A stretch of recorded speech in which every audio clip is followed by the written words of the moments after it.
మరి నా పిల్లరా? ఒరే నీ పిల్ల పెళ్లి రేపు పొద్దున చూసుకుందాం. జనాలు వేసే టైం అయింది, వెళ్దాం పదా. ఓకే లిల్లీ, తెలియక తీసుకొచ్చాం, పైకి వెళ్ళి పడుకో పదరా.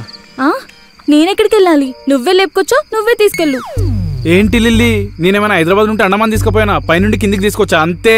పైకి వెళ్ళి పడుకో. నాకు పెళ్లి ఇష్టం లేక నేనే ఎక్కడికైనా వెళ్ళిపోదాం అనుకున్నా.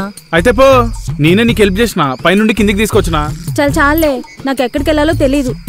అయితే నేను ఎవడో తెలియకుండా వెనకాల వచ్చేసావా? నీకు ఇట్లాగ ఎవడో కూడా ఉంటాడు కదా, అదే లవరు, ఆడి దగ్గరికి పో.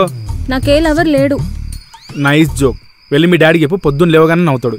చాలే, నాకు నిజంగానే లవర్ లేడు. అబ్బా, ఎంత మంచిదాన్ని తల్లి. ఇంత అందంగా ఉన్నా లవ్వర్ లేడంటే గ్రేట్. అలా అని తెలియని అమ్మాయి నాతో తీసుకెళ్ళలేను కదా. లిల్లీ, లొల్లి చేయకుండా పైకి వెళ్ళి పడుకో. మాకు కూడా నిద్ర వస్తుంది, పోయి పడుకుంటూ. ఇప్పుడు నువ్వు నన్ను తీసుకెళ్ళిపోతే నీ మీద పోలీస్ కేసు పెడతా. ఏమని? నేను లేపుకెళ్ళట్లేదనా? కాదు, నన్ను కిడ్నాప్ చేశాడు, ఎక్కడ పడితే అక్కడ పట్టుకున్నాడని చెప్తా. ఏం పట్టుకున్నావురా? నువ్వు అనుకుంటున్నాడు కాదు, అమ్మాయి చేతులు ఒకటే పట్టుకున్నావు. అయినా చేతులు పట్టుకుంటే కేసులు పెడతారా? నేను చేతులని చెప్పనుగా. మరేమని చెప్తావు? ఏమన్నా చెప్పుకపో, నేను చెప్తాను ఏం పట్టుకోలేదే ముట్టుకోలేదని.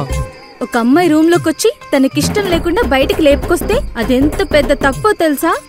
అయినా ఈ సమాజం అమ్మాయి ఏం చెప్తే అదే వింటుంది. అవునరా, ఈ పాటి సమాజం నిజాన్ని నమ్మరా, అమ్మాయినే నమ్ముతుందిరా. కేసులు కూడా పెడతారంట, జాగ్రత్త. బీర్ కేసులు తప్ప ఏ కేసులు చూడ, నన్ను రేప్ కేసు దాకా తీసుకొచ్చావు కదరా నీ అబ్బా.